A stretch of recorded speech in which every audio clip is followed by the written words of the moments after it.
Tom, thanks so much for asking me to come on the podcast the other week.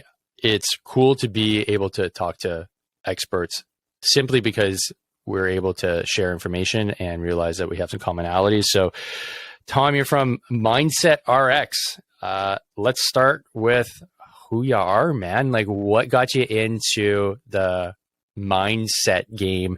And then we'll go into a little bit of your backstory as well. I swear whenever someone asks me that question, the answer gets longer and longer and longer. It's like, oh yeah, and there's this other piece and this other piece. So I founded Mindset RX like around 7 years ago. Wow. And I essentially got into it from where it seemed my path was inevitably leading me. I had a pretty rough time at school with being bullied and like all this kind of not a great time, like lacked confidence. That developed into like extreme anxiety, which eventually triggered a heart condition that doctors temporarily diagnosed me with something called sudden death syndrome, which is not exactly the positive prognosis or diagnosis. So that was my childhood, like sudden death syndrome, anxiety, very healthy and fit and like excellent at good at sport, not excellent at sport, good at sport. And then like kind of had that changing direction because of the heart condition. What eventually happened is I lost all my confidence, like didn't want to do anything really, had no ambition. And then I met one guy called Bear. Turned out he was a Royal Marines commando, and he was like fascinating to me because I went from this kind of very emasculine view of the world to like someone who's like this highest concept of masculinity that I could see. I was like, why's this guy got a tan from the middle of his forearms down, and like he's like got skiing goggle tan? I was like, oh, like figured out he's been in Afghanistan for 3 months. He's just back for a month or so. We're doing some RMR. I was like, okay, so like that goes interesting. He started talking to me about the Marines and what that was. And I was like, that's way too difficult. I can never do that. And slowly I started to doubt that certainty there of like, oh, maybe why can't I do it? Like, actually that is really difficult. I would like to be able to do it. So why can't I do it? And that triggered training and kind of really pushing myself in that capacity, which actually really helped with the heart condition and anxiety. So that's quite an interesting link for me. And then I also read a book called Bounce by Matthew Syed, which explained the 10,000 hour rule. And it was the first time upon reading that book that I really considered it was a possibility to change not only the way I think, but who I am. And those two things kind of coalesced to take me on a journey through the Royal Marines. And I wasn't I think almost everyone who's ever passed out training has done more than me and is more kind of worthy of praise than me in the military. Like I passed out training, like did some difficult stuff, like did some difficult exercises, but that was me. I didn't deploy or anything like that. So I don't want to kind of put any false conceptions out there. And and like started having this kind of mindset journey at the same time, was personal training, was coaching CrossFit. And I realized that, you know what, these conversations that I'm having with athletes, they are more important. They're more beneficial to the athletes than actually the sets and the reps. And I was having these conversations, the conversations turned to seminars turned to coaching like programs, and the coaching programs turned to clients. And I was like, oh, this is suddenly a business now. This is Mindset RX. And that's where we are now. Right on. So that's very similar to how I ended up in business. You kind of fell backwards into it as opposed to like, okay, this is my business plan. This is what I'm going to do. I'm going to launch on this date. Like, oh wait, I have people here that want to listen to me and they're going to pay me money. That this is awesome. Just because you had the experience. And I'm curious to know, as I don't know much about the Royal Marines. So you're able to direct entry into the Royal Marines? Were you Army or any other branch of the military before? No, did you just direct entry into Royal Marines? Royal Marines is direct entry. And I was a reservist as well. So it wasn't a full-time job. Yep. It was like exactly the same training, just split over 2 years of like most weekends, just not sleeping and having an awful time, then going back to a real job. So that's a fun little difference compared to regular training. But yeah, it's funny how you just kind of, like you said, you fall forwards into it. It's like, I couldn't see myself at that point, like having a real job. I was like, that's not for me. Like suit and the tie, like that's not the way I do things. I value freedom too highly, although I couldn't have expressed it like that at the time. And it's like, yeah, you know, like the entrepreneurial thing is for me. It's helping people. It's making a difference in people's life, and it feels right. Yeah, right on. There's a post on your Instagram about your time going through training, right? The Royal Marines, and that feeling of like not being worthy of being there. Could you explain that a little bit more? Because I mean, like, good on you for jumping like both feet into the training, saying I'm going to do it. Because for me, I didn't even have the courage to even apply for the training. It was in the back of my mind, but the imposter syndrome was so strong for me because I was a reservist as well. And I'm like, I don't belong even to apply. And so I held back. How is it for you while you're in the middle of training that you're getting this constant like pinging of, well, shouldn't I be here? I shouldn't be here. I shouldn't be here. How did you deal with that? And how'd you overcome? Yeah, it's funny. I don't think I dealt with it particularly well. I definitely didn't deal with it how I deal with it now, but I kind of made my way through it. I remember always looking around and thinking, like, everyone else is just an absolute stud, and I'm just like kind of ticking on. I don't know how I'm still here, but then like kind of through each single phase, I saw these kind of apparent studs dropping out. I was like, how comes I'm still here? Like, this is interesting. And I think what I did do well, and I think what everyone else can take away from this and how you can eventually retrain your mindset, is by looking at the facts objectively and going, I've done everything that everyone else has to get here. Like, objectively, if we're just looking at facts and the data points of like passing selections, passing tests, like getting to this point, I'm here, everyone else is here, and it doesn't really matter how I feel. Like, if I take my emotions out of it, I'm exactly the same as everyone else. So like, I think that's a useful thing to be able to do. If we eventually converted that to a process called an AMWAP, as many wins as possible, like writing down your wins every day. Like, what have I done that took me forwards towards success? Like, what was actually good? Like, what was like, what moved me forwards? What made me feel good? What was difficult that I overcame? Like, do that at the end of every day, and you start to overcome this, and you start to, like, imposter syndrome's less intense. But yeah, I remember looking around thinking, like, I don't deserve to be here. Like, I'm just this skinny kid who got bullied at school, and like, that was my story that kind of ran my life for so long. Dude, I love that. AMWAP. I saw that in one of your posts, and I saw it in the transcription, and I was like, oh, they just picked up his accent wrong. Typing. But you literally meant AMWAP. Yeah. That's awesome, man. Yeah. I'm gonna steal that. I hope that's not trademarked. Like, yeah. No, it's not. It's not. It should be. But one of our clients came up with that, and I was like, well, we are stealing that. Yeah, that's wicked. Okay, so you started the company. So who exactly do you work with in the performance world? Who are the people that are like, hey man, like, I like what you're up to. I think I could really benefit from what you have to say. Most of the people we work with are the athletes who are taking it very seriously, but not quite there yet. They feel like they're on the cusp of, knowing they're a great performer and being at a recognizable event, but they aren't quite there yet, and they keep on running into this problem. So it's typically CrossFit athletes who are getting toward the semi-final kind of level, but don't believe they're good enough, don't believe they deserve to be there. So imposter syndrome again. Experience way too much negative self-talk, and sometimes tip onto the kind of anxious, worrying side of things. And they find that basically their mind isn't their biggest asset, it's their biggest liability.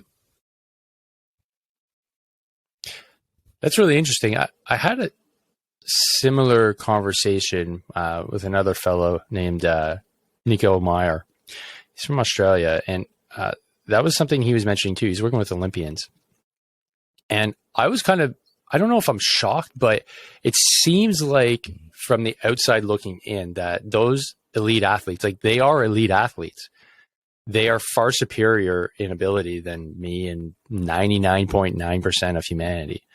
So I think my assumption, because I've never been an elite athlete, is that they must have their mindset like in order. They must be really dialed in. But from what you're saying, they they see it as a liability. So like, what is it that is causing that? They have a lot of success. They've gotten to where they are. So what is it that you see that's causing them to have that outlook? You know, everyone seems to have this glass ceiling that they hit, or not everyone. Everyone that I work with, obviously, I've got like a selection bias essentially, but I work with a lot of people who seem to have hit this glass ceiling. And there's a few things that can be the problem that people are running into. It shows up in different ways for different people, but it usually shows up in terms of thoughts. I can't do this. Like, this is too heavy. This sucks. Like, I'm gonna really struggle here. And emotions, like the emotions get in the way. They find they're just completely listening to their anxiety or fear, or they find that they're kind of on a performance basis. They are missing lifts that they know they should hit. They're massively underperforming. Their nerves are getting in the way of their competition. And like, we think about like, why are those there? Well, they're there because of an interaction between the real world and the beliefs that they have and that are holding them back, essentially. What these beliefs, they're things that they believe are true about them, but are actually not. So the classic one is, I'm not an endurance athlete, or I'm the bigger guy, so I can't be an endurance athlete, or I'm not strong enough because I'm always the little girl. Or I'm the overweight kid and I'm always going to be the overweight kid. So like, these are stories that people take through their lives, and it influences their thoughts, emotions, physical sensations, and behaviors. And where that story meets the real world, so competition, stressful environments, those stories are exacerbated and they come to the surface through those thoughts, emotions, physical sensations, and behaviors. And where do those stories come from? Well, essentially, there's 4 E's that do this: evolution, so our biology; education, what we're explicitly told about ourselves. So you can imagine media saying like, this is like, CrossFit's bad for people. Like, that's like the example. You can't run a 4-minute mile. Like, one person does it and then 7 more people do it in the following year. Like being explicitly told this, or you are so skinny, or you are so like, you're the most gifted person in the world, and you can't, like, what's implicit within that is you can't be shown to work hard. So education, environment, what you implicitly pick up, these are the most powerful influences. So things like just our culture that we grow up in, you'll understand the difference between Canadian, American, English, like South African cultures, like all speaking the same language, or aspects of the same language, but have different cultures, and we have different thought patterns and beliefs because of that. And then our experience too, what we do that either wins or losses associated with what we do. So those things create our beliefs. Those beliefs create our actions, and those actions and the interaction with those in the outside world creates our mindset. That's one side. That's the narrative side. And then the other side is the, 2 more sides. One of them is the nervous system regulation piece, which plays a huge role in this. And then the other one is like the performance tactics. And so those 3 parts, rewiring our story, regulating our nervous system, and performing, like the performance aspect, those 3 create our mentality. Okay, so needless to say, there's a lot to work with a high performance athlete that needs some help. There's basically 3 pillars that are holding up this mindset, and it's your job to kind of identify which one needs the priority to kind of sort out to get the most benefit. I definitely identify with the fat kid. That growing up, and you know, it's crazy how things stick with you, right? Because and it was my buddies, right? Like, I was chubby, so I'd always kind of like break stuff. Like, like here in Canada, we build like quincies, which are, you know, we just pile up snow and we dig holes in them, and then like my butt would always like break it because I was a fat kid, right? And I couldn't run as fast as all my friends, so I was always like, well, I'm not a fast runner. And those are things that still stick with me. Like, I'm a runner, but I'm not a fast runner. I can run, but I can train. I can run fast if I want to. I could probably run faster than most dads now, you know. And these are the things that just they linger if you don't actually like identify them. And I've never specifically worked with a mindset coach. I mean, I have a coach, but I've never attained that level. So when you're delving into these things, and you're almost acting as almost like a therapist, it sounds like. So what is? Because I'm really curious about imposter syndrome, because for me, rears its ugly head in the entrepreneur world for me, because when you're starting out, you don't have any following, you don't have any audience, you don't have really any credibility. And so everything you do, you think, this is going to suck. I shouldn't be doing this. Who am I to say, you should be going out and training? Like, I don't have the credibility. So I guess let's start with, what is your definition of imposter syndrome? And then see how do you tackle that so that you can kind of overcome? Yeah, it's a huge subject.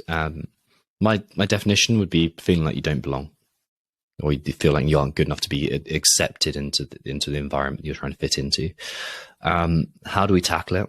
Well, if our nervous system is constantly fried, so if we are under recovered, if we're constantly like cranking and pushing and like trying to strive for more and more and more and never recuperating, we are just not going to be functioning well. Our thoughts and emotions are going to be like, those beliefs are going to take more of a hold. It's like they give it purchase.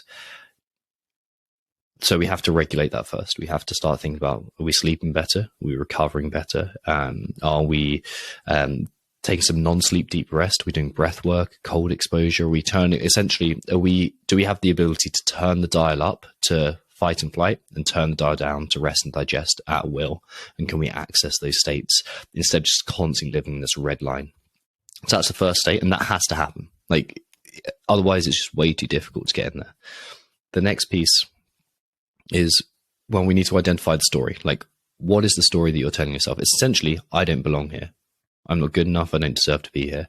And we see this throughout all levels of athletes. And I think it's really, whenever we're doing something difficult for us, not necessarily difficult for the rest of the world, but difficult for us, something challenging for us, we feel like usually, like, I don't deserve to be here. I don't belong here. I'm not good enough to be here. Whether that's someone who's never trained before doing their first day in the gym, whether it's an entrepreneur stepping in front of a meeting in front of people that they feel they don't deserve to be with, whether it's an athlete on the highest stage, we all seem to, whether it's an actor in their first big gig, whatever it is, we get this feeling of, I'm not there. I'm not, like, well, some of us get this feeling of, I don't deserve to be here.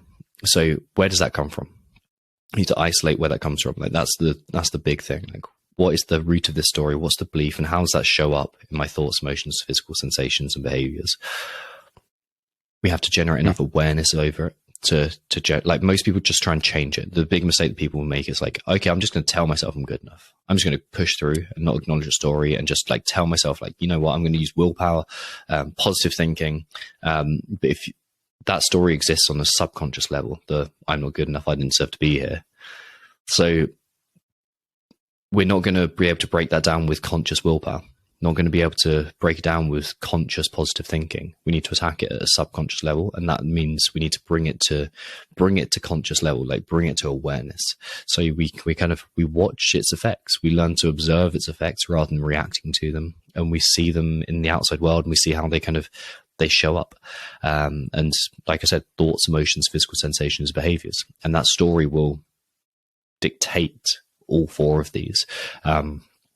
So we need to become more aware of it. That's the most important step. Before we start trying to change things, before we start trying to like go outside and prove the story wrong, we need to become more aware.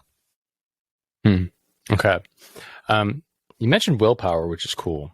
And I'm curious to know, like, how you, like, the way you're framing it, right, is like the idea that like willpower will get you through and overcome is faulty logic. And it kind of, I don't, you're English, so I don't think you have that much contextual knowledge with Saturday Night Live. Maybe you do, but I know of it. Yeah, okay. So there was this character back in, like, I think it was the early 90s. I'm dating myself. And it was all like positive. It was Stuart Smalley, and he would talk into a mirror. He's like, I'm great. People like me. And he was just mocking the kind of like self-improvement movement from the 90s.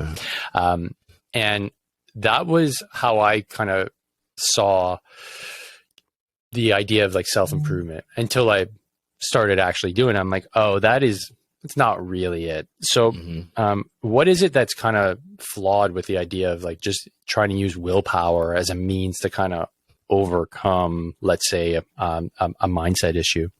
Yeah, let's pull those two things apart just so we can kind of get more accurate. There's kind of the false positivity, and there's the willpower, and like kind of there's the willpower side of things. Let's do willpower first. Mm-hmm. Willpower is a really useful tool. Like, you've used it many times in your life. I've used it many times in my life. People who do difficult things have to have willpower. You have to be able to consciously exert your desires to achieve what you want to achieve and do what you want to do. Right. Like, it's really important. But when it's not tamed with other aspects, and when it's fighting against a subconscious story, it's going to win 1% of the time. If we want to really dictate and create better changes in our life, have to change the story at a subconscious level, because your thoughts and emotions always determine your behaviors, and your thoughts and emotions are determined by your story meeting the outside world. So we can't change your outcomes on a consistent long-term basis unless we change the subconscious story that we believe. And then the false positivity, like the kind of positivity movement. I had this athlete who we're actually doing a webinar with next week, called Khan Porter, on my podcast a while back. He's a great guy, but he's really struggled with his mental health over the years. And he's like, he loved his parents. They did everything they possibly could for him. But he found himself really struggling with so many things. And his parents would, like, or his mum especially, I think, would tell him, "Oh, you're the best. You don't need to change anything in your life. You're great. Like, we love you perfectly. Like, you're perfect as you are." And he speaks about this really well, because he was like, he could see where his mum was coming from, but at the same time, everything in his mind said, "No, I'm not. I don't believe that. Like, no, I'm not. I can tell you 10 reasons why I'm not this kind of perfect student. I'm not this good kid." And so it's lying to ourselves, and we're not stupid. And like, we can't treat ourselves like kind of simpletons, because we're not. We are bright. We are switched on. We know intuitively that we are not everything that we could be. So just lying to ourselves isn't the way to convince ourselves to do anything. It's not a kind thing to do. Like, if you're in a relationship, the worst thing you can do is consistently lie. And you're essentially in a relationship between your subconscious mind and your conscious mind. And if you're lying to that subconscious mind the whole time, it's just not going to believe you, and it's going to do its own thing. I love that you started talking about that, man, because that's a realization that I came to not too long ago. This whole idea of that positivity, consistent positivity, is actually kind of insidious, and it's coming from a good place. Like, don't get me wrong, but like in your example, parents were saying, "No, you're perfect the way you are." But once you get into a certain amount of awareness, that no, I'm not. Like, I'm a piece of shit sometimes. I'm not perfect. Don't tell me that. And once I kind of wrapped my head around it, it was Jordan Peterson that was talking about that. I was like, that's a very poor message, especially to send to young men, that, "Oh, you're perfect just the way you are." It's like, wait, there's no room for self-improvement, so I shouldn't struggle, so I shouldn't get better. It can definitely hamstring you. Now, yeah, I didn't really have that growing up, so I can't say that was a hindrance. I think my greatest hindrance was just the lack, or the inability to kind of formulate the struggle. Like, oh, I need to strive. Things were relatively easy for me, and then I never sought out something that was difficult until I joined the military. And for some reason, I had this intrinsic need to do something tough, and I immediately identified with the military. I guess my subconscious was saying, "Go do something tough," and take this challenge on, because I wasn't really challenging myself in sports. I wasn't pushing to be a better athlete. I wasn't pushing to be a better student. It was just easy come, easy go. And it seems like you're saying, like, thoughts and emotions dictate behavior. I don't know if you're familiar with Stoic philosophy, but I love reading about it and listening about it. It seems very similar in that sense, where like the external reality you can't control, but what you can 100% control is how you react to the stimulus that's coming in. Mm-hmm. So now I'm curious, like, how do you train somebody to just react differently to an external stimulus, or maybe an intrinsic stimulus? Like, something happens and now their central nervous system is fired up, their fight or flight mechanism is fired up, and they start going into this like tailspin. How do you start training somebody to start getting out of that so that they can actually perform. Yeah. So let's work through that, because there's a couple of important points there. Stoicism is a brilliant tool. Like, it's such a useful framework to view the world through. And if you can get to the point where you can choose your actions, it's like, it's gold, because you can like, it gives you a framework of thinking about problems that you encounter. Where it runs into difficulties is where the route has been so practiced. It's like walking a path in the snow. If you walk over and over and over and over and over through deep snow, there's only one path you're going to walk the next time, isn't there? Because it's trodden down, it's deep, Yes. It's like so much effort to wade through waist deep snow. You're not going to do it again. And if you spent your whole life doing that, you're not going to suddenly change direction, even if you want to get to another place. It's going to be so much easier to take the path of least resistance, to follow that path down there. And that's what's happening on a neuronal level. There's connections happening within your brain that are facilitating certain actions and certain thoughts and certain emotions under certain stimuli. So a stimulus happens and you walk down that path in the snow. And then the stimulus happens, you walk down the path. And the same stimulus, and you want a different response, it's not going to happen unless you build up enough awareness. The awareness, what it does is it allows you to constantly reflect, oh, okay, I'm starting to walk down the path. Or even, this is the stimulus, I've noticed where I am, and I'm not going to walk down that path there. So you need to build up the awareness. Viktor Frankl said between stimulus and response, there's a space, and within that space lies your freedom to choose. And like, that's what we have to learn to exaggerate and identify. It's that space between stimulus and response. How do we do that? Well, you have to learn your story. You have to learn what that narrative sounds like. We talk about bound nature and free nature. Bound nature is bound as in wrapped up and tight and restricted. Bound nature is when you're not being the type of person you want to be. The person that you really are is not your bound nature. Like, it's not who you really are. It's a role that you've learned to act. And that role that you're acting has certain catchphrases, has certain emotional states, has certain behaviors that it undertakes, and has certain physical sensations associated with it. We default to playing that role because it's the easiest role. Mine was Ian the Invincible for ages. I protect myself. I didn't let any vulnerability in. I didn't let myself seem weak. I allowed myself to put up this wall that didn't allow people to connect with me, because it was the easiest thing, because I've been hurt so much as a kid that I didn't want to let anything else in. So that was Ian the Invincible. That is not who I really am. I don't think you get the impression through podcasts, but I'm actually like really an emotionally charged guy, in terms of like, I'm very emotional. I cry at films that I watch. I'm really silly and like, I'm really like silly with my dog. I love my dog. Like, and my wife I just adore. And like, so that's the real me. And like, I resort to bound nature when I feel scared. So there's a stimulus and response. But because I can go, that's Ian the Invincible showing up, and I can picture him and his kind of the frail man in his suit of armor. Like, I can go, oh, okay, that's Ian. I know what he's trying to get me to do. I know that he's just trying to look after me, keep me safe, but I'm going to go this way. And I'm going to take the path that I actually want to take, which is more difficult. I'm going to have the difficult, uncomfortable conversation. I'm going to do the difficult thing. I'm going to get out and go training. I'm going to do those extra reps in the gym, whatever it is. Like, I'm going to take the path because I'm aware enough. There's 4 A's to change. There's acceptance that we need to change. There's awareness of the problem and how it shows up, which most people miss out.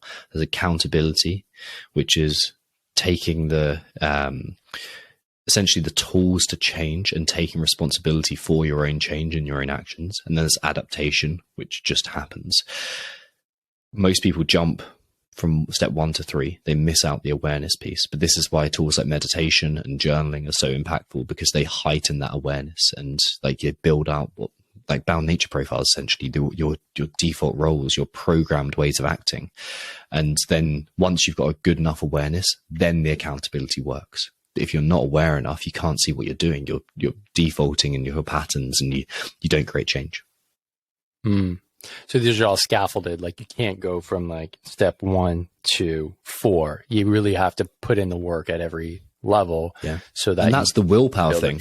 Like, people are trying to go from 1 to 3 or 1 to 4. They're trying to adapt instantly, but like, that's not the way that we work. We work through awareness and then accountability. So, okay. So that's where the willpower fails. You can push through acceptance, maybe aware, and be like, okay, I'm going to be super aware. I'm going to, but if the actual work isn't done, and correct me if I'm wrong on this, but willpower is like a fleeting resource. Like you can only rely on willpower for so long before it's kind of exhausted. Is that correct? Is that like what the literature that's the says? way I think of it. It's like you've got so many choice. Like another way to frame it is like decision fatigue. You've only got so many decisions you can make optimally during the day, and willpower is basically using up those decisions. So like you want to get your programming in so that it's running on autopilot most of the time, so you're not having to make these decisions, and your autopilot's taking you in the right direction. Yeah, like apparently, well, who is it? It's Barack Obama, Zuckerberg. Like they all wear kind of like the same stuff all the time, so it eliminates some decisions, which I thought was interesting. I know that decision fatigue for me was really pronounced when I was a teacher, because you get bombarded all day with questions, and even if you don't respond to a question, you're still responding in your head to not respond to the question. It's a decision. And so by the end of the day, I was physically exhausted from the questions. I hadn't even gone to the gym yet. And so then if I went to the gym, at least before I got to work, I was fresh, I could get it done. But then afterwards, the amount of willpower that was required was significantly more, let's put it that way, because I'd already expended, I guess, a lot of willpower to answer questions or not answer questions, control my emotions. And so from that perspective, I get it. But on the topic of, building in the work on the acceptance, awareness, accountability, and adaptation side of things, one thing that I've noticed about myself, and because I didn't understand a lot of things and didn't take, I guess I accepted, but I wasn't aware. Like I accepted, and this was the self-talk that I had. Well, I'm Irish, so I have a quick temper. And that's like, that's always been the case, right? Well, you got to control your temper. You got a bad temper. And so I believe that I have a bad temper, right? And I do think I do, but once I started building in like acceptance, awareness, and like I started writing things down, like, well, why am I so upset right now? That changed so much about how I responded to the situation. Now I needed help to do this. Like it was with my therapist to like identify, well, what's going on? Like, why are you so, like, I feel it in my stomach. Like I just like fist clench, and it could be a random interaction with somebody I don't know at a grocery store. And it's like, why am I so upset? Like what button got pressed? And so that response was never really identified, and I just push it down, and then it'd be miserable because I really pushed down an emotional response. Now I'm able to work through it a lot better, and I get to see it more tangibly when I interact with my wife, because they're, like any relationship, you say stuff and it gets the other person upset. And before I would just disengage and like go downstairs or go for a walk and just not talk about it. Now, one thing I'm able to do is actually literally talk about it once I'm able to calm down, because I know the process now. I'm like, okay, I am going to get upset. It's not that the fact that I'm getting upset that I need to work on. That's what's happening now. Am I able to come back and actually, repair and talk about things? But it's taken years. So for you that's working with an athlete, are they so focused on, the results and stuff? Are they expecting like a result within like a few weeks when they come see you? And then you're like, well, this might take a bit longer than expected. Do they get like, does that create anxiety for like a high level athlete that expects things like to be changed like now? Like, good question. It definitely takes time. Like it definitely takes time. Some people, I still haven't quite figured out why some people get results so quickly and some people don't. It seems to be how close. I think like the more I think about it, the more it's like the closer the belief is to our central idea of self, like who I fundamentally believe I am, like my center, my core being, the closer that belief is to that, the more closely I cling onto it, because it gives me security and it gives me a prediction of how to act. It's like if I lose that, then who am I? So and like, then maybe I've been wasting all this time with these emotional reactions that I didn't need, or maybe I've been wasting all this time with the self-sabotage or this procrastination. And like, maybe then who really am I? So it's you can see why it's a big question to kind of dig into. So I think the people who take the longest to create change are those ones who cling most tightly to it. Some people are very aware. Like, I'm working with this guy who we've actually recorded a podcast about it, a guy called Bjorn, who is a very good German athlete who's in Masters division, but like very much at the top of his game, top of his sport. He got results in like 3 weeks, and it was insane to see how quickly he just like kind of dropped all these beliefs that he just was clinging to for so long. I'd like to think it was me, but it was mostly him doing the work. And he really put himself through that, and he had this good perspective, and like he was able to see that. So like, people do, I'd say that again, it's a selection bias with who I work with. Most people who come to me, they're ready to make change. And because they've kind of gone through our educational processes, they know about what I'm talking about, and they understand the systems, and they're ready to make that change. So they do. Yeah, like it can get frustrating. Like, we do go in these patterns, and success in any area of life isn't linear. Like, if you think about your entrepreneurship, or you think about relationships, like relationships are a perfect example. Like, I can say my wife and I, we've been getting stronger and stronger and stronger in our relationship. But like, man, there's been some really difficult times, mostly my fault, but there's some really difficult times along that path, that kind of, that are like challenges, but progressively we're so much stronger together now than we were originally. And like, mindset is very similar. Like, there's a few like athletes that we're working with at the moment, they're just like in this dip, and like, I know they're going to come out of it, and like, logically, if they take a step back, they can see the bottom of their dip is like higher up than the highest of the highs 3 months ago. But it does take time. It's like, with mindset being such a all-encompassing thing that is only our subjective experience, there's very few like metrics that we can derive from it. It's hard to make it tangible and to make it proof wise. So, and because we're experiencing it 24/7, we never step out of our mindset, so we can't see the forest for the wood. Like, we're so close to the problem that we can't see out of it. So it can get a little bit frustrating. I can get very frustrating, because we believe, like, we're poor at understanding that who we are now isn't who we're always going to be, and the situation we're in now isn't how it's always going to be, because we try and predict the future. We try and create certainty with our prediction models. So yeah, it does take time, but it's a progress over perfection thing. Those are the trite 3 words that it comes back to time and time again: progress over perfection. Like, can you see progress? If so, good. You're not going to get to perfection today. You're never going to reach perfection, but you can always make progress. And maybe it's progress from not about 1 month ago to today, but maybe it's about an hour ago to now. Like, can you make progress in that? And that's what matters. Yeah, that's a good point. Just I guess that goes back to your AMWAP, right? Yeah. What was your win today, right? Like, how many did you, even if it's just one, right? Keep that positive, that positive mindset of, I am making progress, when it seems like, especially the high end folks, they could be so hard on themselves that they won't recognize that they've improved, or they've maybe lifted a little bit, or maybe it was as simple as like, oh, I was going to go for a walk with my, dad today, and I did, like little things like that are really important, to accumulate the wins. And I like that you have that AMWAP as like a foundational, every time you're doing that AMWAP, you're walking another path in the snow. Like, you're walking that path to, actually, I did do this today. And it's like, that's why it's so effective. Yeah, it's really cool. Would you say that improving your mindset is more of a private matter, or is it something that requires a community? So, individual A is working with you, cool, working on things.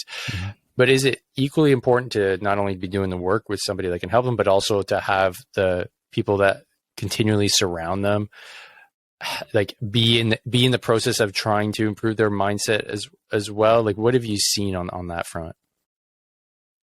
Community aspect is fascinating, because we are social beings. Like, like I'm right now being influenced by you, and you're being influenced by me. We're adapting ourselves depending on what we give off and what we receive, and that interaction, and like it's constantly happening. So if I drop myself in a high performing environment, usually I'll pull myself up to match that.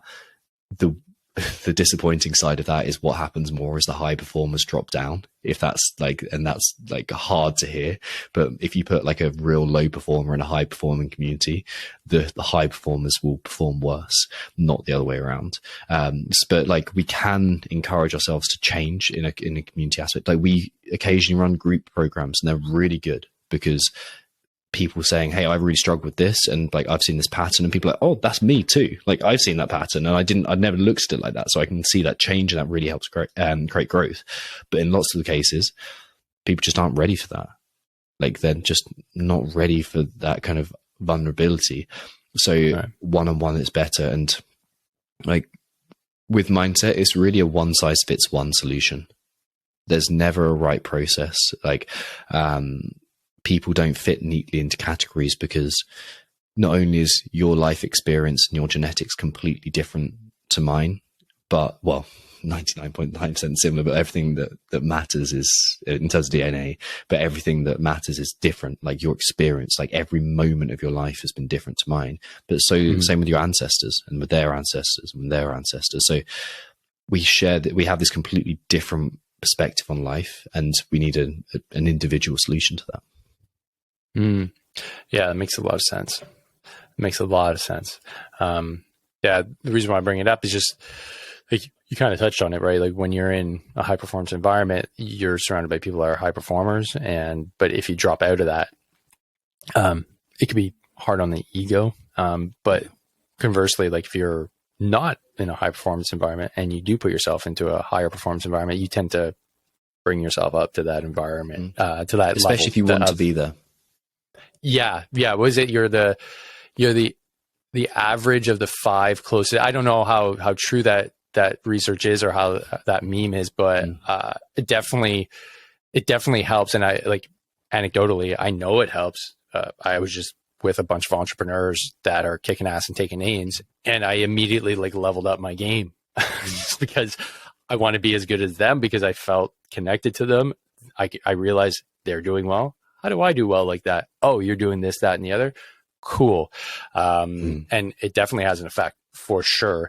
And I'm lucky. I count myself lucky that I have a good network of friends, and I have a great family and a great wife. And, like I have all that love around me. So it's easier to implement change. Let's put it that way, because I'm not in that like fight or flight type mentality all the time like I used to be. And that makes decisions just a little bit easier. I did want to touch base just on the interview you did with Kelly Starrett, because it relates to me. He mentioned something where it comes down to, like kind of being able to like shut down the emotions and just like get after it and get the work in and get it done. And I relate to that because like we have similar ancestry, we have Irish ancestry, and that's kind of how I was brought up.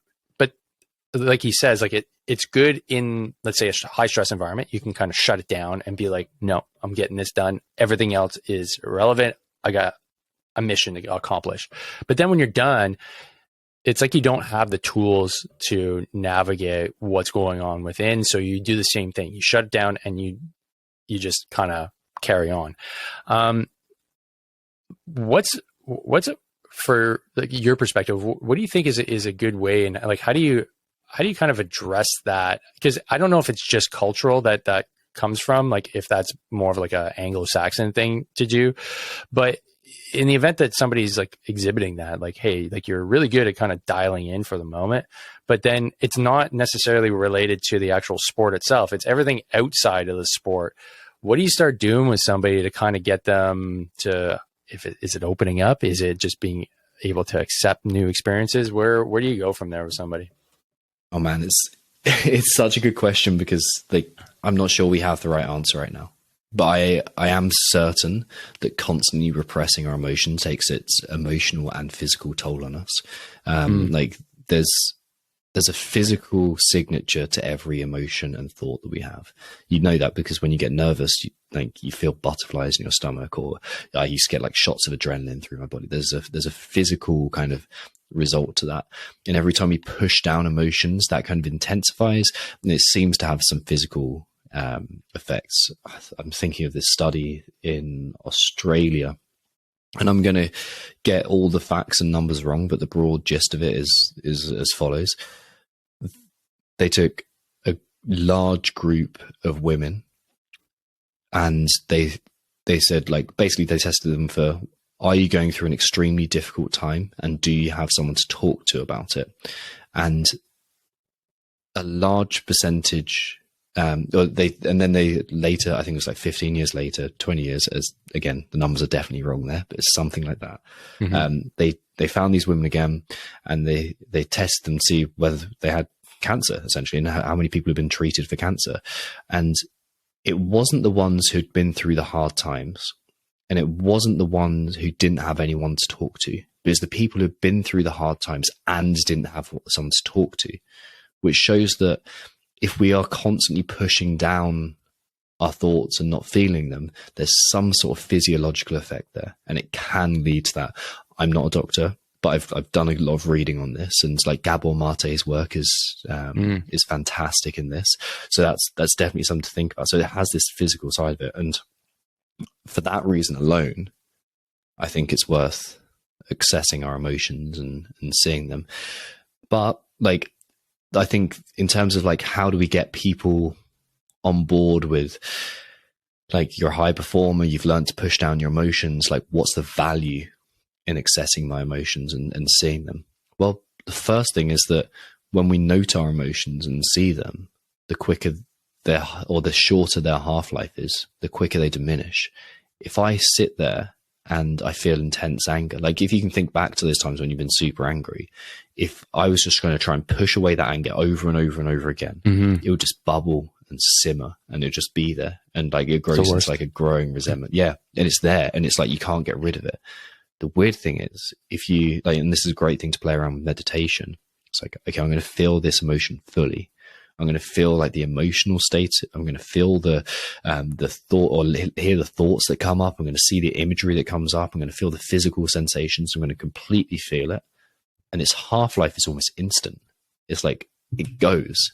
And like, that is the superpower that athletes need to perform at their peak.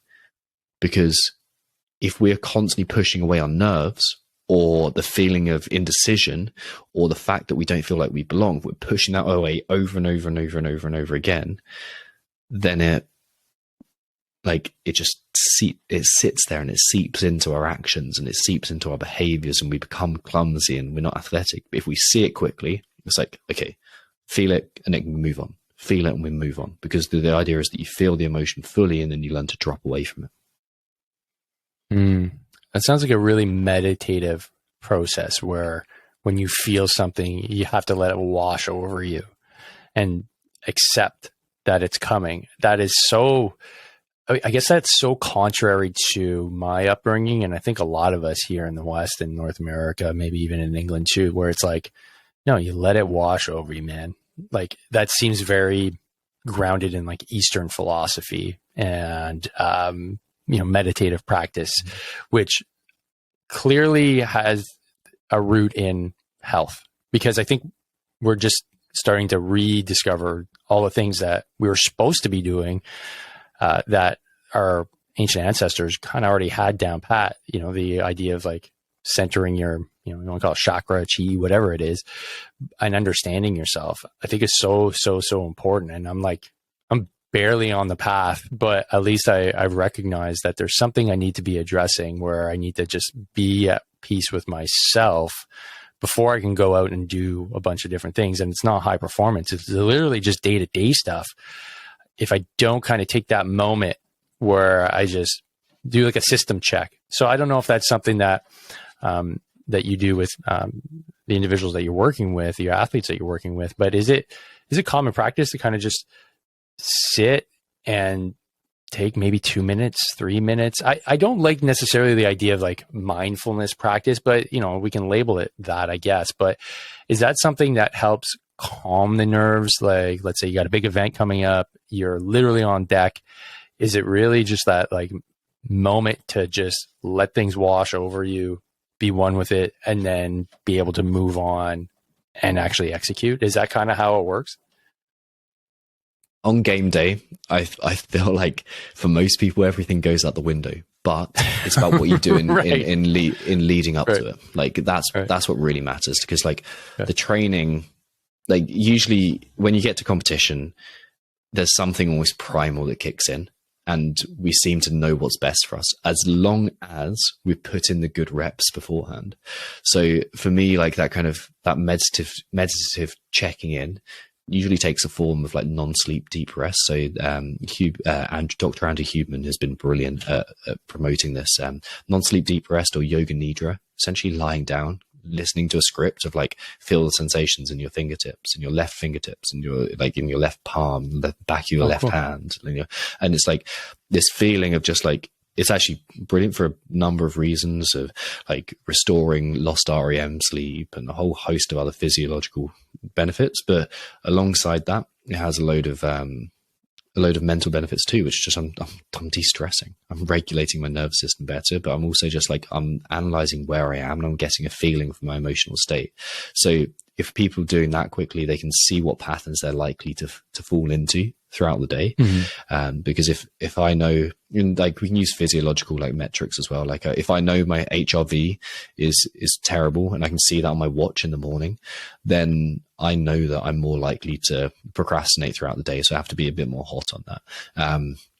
And if I know that my thoughts are a bit like woe is me, and I've been doing some journaling first thing in the morning, which is a great way to check in with my thoughts. I usually stream my consciousness down onto paper. That's how I start my journaling. Just like whatever comes up, I write down. We call it observe your inner athlete, like your inner athlete being like your subconscious mind, trying to like observe that. And I just write and write and write and write. Whatever I think, whatever I feel comes out and goes onto paper. If I see phrases like, oh, it's not fair, or like, I'm never going to get this, I know that I'm kind of going back into those old patterns of behavior. So I feel like that awareness is most useful in the practicing. And then if you put enough reps in, that comes out on performance, like the ability to drop the emotional state and to recognize it. That comes out on game day too. So kind of like what we say in the military, like you fall, like when the first round goes overhead, you fall back to your lowest level of training. So if your lowest level of training on the mindset aspect of things is quite high, you've done your practice, you've built it in, you will be able to at least not hit, rock bottom. You'd be able to hit that lowest level that you've really cemented in there, so that you can actually perform at that highest level, which is exactly what you want. So I'm curious, for an individual that is, let's say, they may not have the means to find a coach like yourself to work on high level mindset stuff, and they are in the process of getting to that higher level of performance. And in my community, it's somebody that wants to join the special forces, which is high level athletics, just on the military side of things.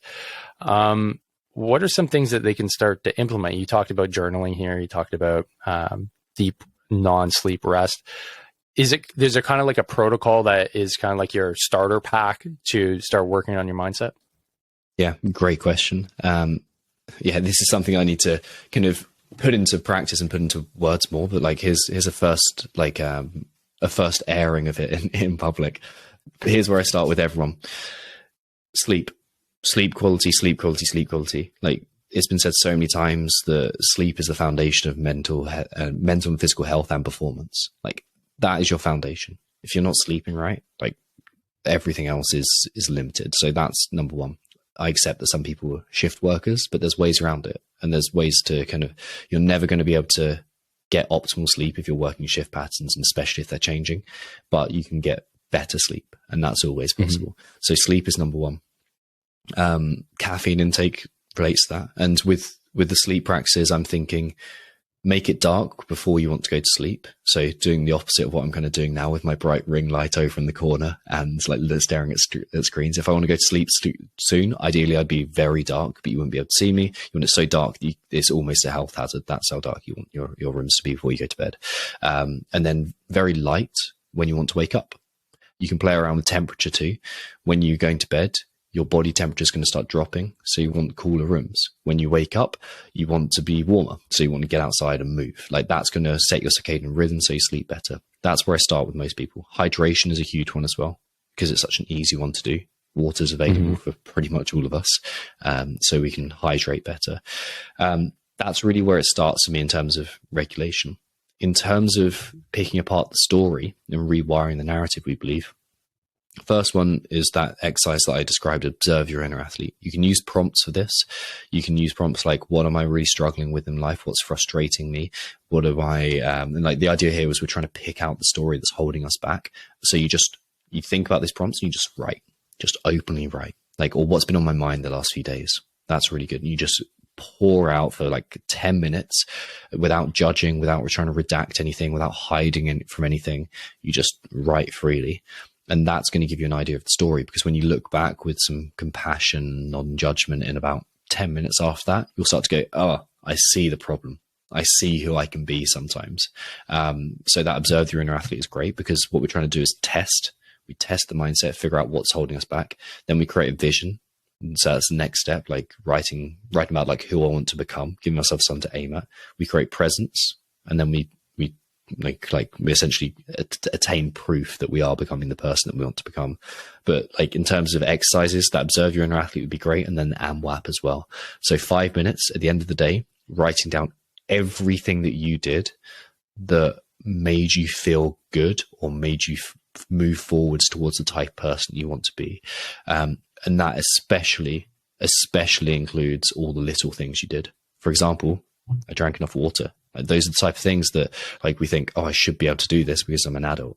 But you know what? Most of the days you didn't, and you're improving, you're becoming better. So like those things are progress. I went for a walk, like those small things, because you're not going to PR your deadlift every day. You're not going to get accepted into special forces every day. You're not going to pass your board exam or your medical exam every single day. You're going to take the small steps, and it's those small steps that build to the big steps and make them inevitable. And it's also what changes your mindset. By putting in those reps, you create furrows and ruts in the snow that you're going to walk down more frequently in the future. So when times get shitty, then you have the natural inclination to go, oh yeah, but all these positive things, and this is what I can still do about it. So that's the rewire aspect. In terms of performance and like in training sessions and difficult scenarios, what I'd be thinking is what I call character skill training. And character skill training is essentially identifying the type of person you want to become and then practicing that at very specific moments in training. So if I want to become more focused, I would say in this barbell deadlift today, I'm just going to focus the first rep. I'm going to focus on the physical sensations in my hands, and that's going to train my focus. If I want to become more aggressive in my workouts, I'm going to say in this final set for 30 seconds, no matter what, I'm going to go all out and show pure aggression. And that trains that ability, and it trains your ability to like turn that on when you need it. So yeah, I know that was quite a lot, but essentially sleep, hydration, observe your inner athlete, and WAPs, then character skill training. Very cool. Very cool. That's a really good starter pack. Just step one, at least from what I've seen, is tremendously hard for most people. Sleeping is like, we've got so many people with broken sleep patterns that have been reinforced for years, decades. And that's like the pillar, right? Or the main pillar, or the base of the pyramid is getting that sleep dialed in and sorted. Yeah. We have a really big problem with sleep. And that's, if you want to hit that performance metric, that's definitely one that I recognize as well with myself, and being a dad with young kids. I bet.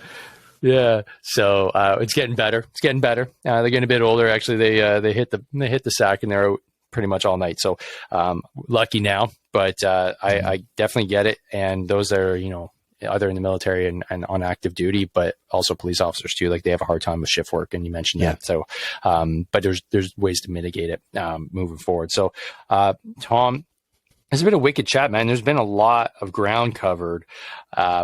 And I think we just scratched the surface on a lot of them, but I think the main takeaways are what you just said there, those 5 big things in order to kind of get yourself sorted.